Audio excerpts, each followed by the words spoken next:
हर हर महादेव। एक संत अपनी वाणी से सबको सत्संग सुनाते थे। एक समय ऐसा हुआ कि एक नर्तिका ऐसा क्या कह दिया जो संत को सत्संग छोड़ना पड़ा। आइए समझते हैं इस कथा के माध्यम से।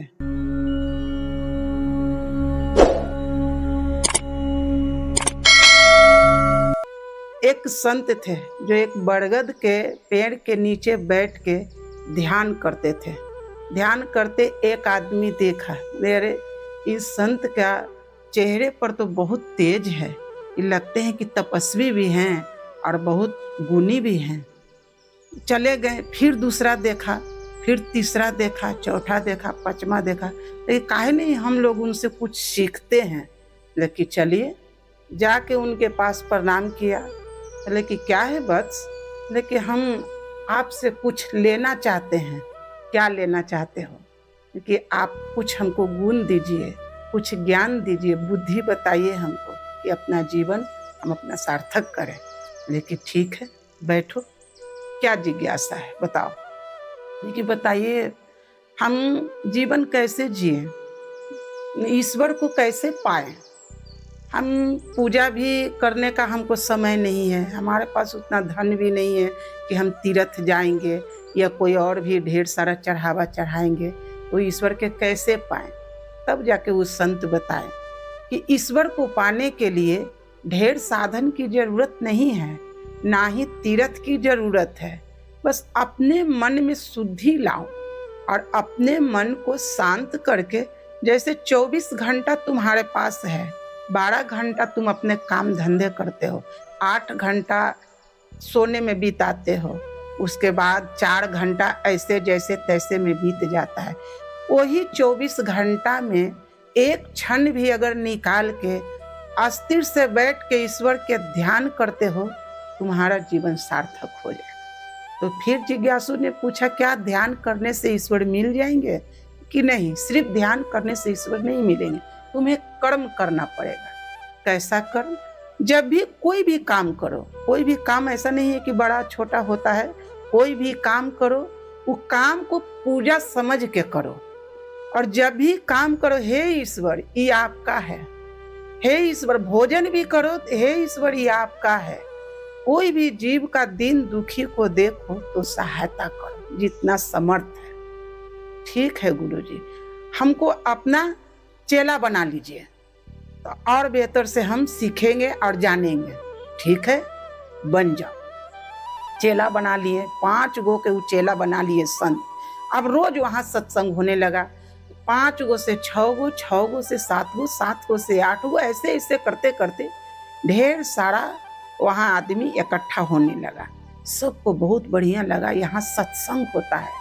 चलो, सब घड़ी तो रहते हैं बेचैन, लेकिन जब भी सत्संग में जाते हैं, कुछ ही देर बैठते हैं तो इतना शांति महसूस होता है कि कुछ कहे लायक ना। इसको छोड़ना नहीं चाहिए। इसको जीवन में आधी से आधी घड़ी भी सत्संग को सुनना चाहिए। सत्संग करते हुए वहां पर बहुत दिन बीत गया। एक नर्तिका आई और उनसे कही कि सभी लोग से कि ये संत नहीं है, ये सबको धोखा दे रहे हैं, ये हमें भी धोखा दिए हैं। सब पूछा कि ऐसा ये क्या धोखा दिए हैं? हम लोग को तो ये अमृत वाणी सुनाते हैं, जीने का कला सिखाते हैं, सत रास्ता बताते हैं, सत मार्ग पर चलाते हैं, भक्ति करना सिखाते हैं। ऐसा ही गलत आदमी हो सकते हैं। लेकिन हमारे साथ एक वादा किए थे कि हम तुमसे शादी करेंगे, लेकिन हमसे शादी नहीं कर रहे हैं। संत कुछ उत्तर नहीं दिए। बोले कि ठीक है, सबसे कहे कि हम माफी मांगते हैं, अब यहाँ सत्संग नहीं होगा। ये ठीक ही कर रहे हैं। अब हमको अपना जीवन यापन करने के लिए, जिंदगी जीने के लिए एक साथी की जरूरत है। चलो देवी। वहाँ से वो चले गए अपने कुटिया में, दोनों चले गए। वहाँ 4 पाई पर उस नर्तिका को बैठाएं, अपने संत नीचे बैठे। बोले कि धन्यवाद देवी, जो आप हमको प्रेरित किए कि हमें भी कोई साथी हो। हम भीड़ में रहते थे, हमको समय नहीं मिलता था ईश्वर का भजन करने का। जो आप हमारा समय निकाल दिए हैं। अब हम अच्छे से शांति से हम ईश्वर का भजन करेंगे। ये हमारा जरूर कुछ पुण्य जागृत हुआ है। वो नर्तिका को बहुत ग्लानि हुई कि बाप रे बाप, इतना बड़ा हम इस संत पर लालचन लगाए हैं और ये संत क्रोधित होने के बजाय हमको शाबाशी दे रहे हैं, ये क्या है। तब जाके बोले कि हमसे बहुत भूल हो गया है, हम बहुत अपराध कर दिए हैं कि हम अपना से ये नहीं किए हैं महाराज। हमको आपका विरोधी हमको पैसा दिया था और हम बेबस थे वो पैसा लेने पर, इसीलिए हम ऐसा किए हैं। संत ने पूछा कि क्या व्यवस्था है। देखिए, हमारा पति नहीं है, हमारे छोटे छोटे 4 गो 5 गो बच्चे हैं, उस सब को पालने के लिए हमको नाचना पड़ता है। इसी में एक विरोधी आपका आया, बोला कि हम इतना पैसा देंगे आपको, उस संत के बदनाम कर। लेकिन जो ऐसा किया उसका भी धन्यवाद। इतना कहा तो इतने पर इकट्ठा हो गए जो वहाँ पर संत के प्रवचन सुनने आते थे। गांव के सारे लोग इकट्ठा हो गए, सुने। बोले कि ऐसा बात है, सत्संग के बड़ा प्रभाव होता है। जैसे पारस मणि लोहा के छू लेता है तो वो सोना बन जाता है, इसी तरह से एक सच्चे सिद्ध पुरुष संत होते हैं।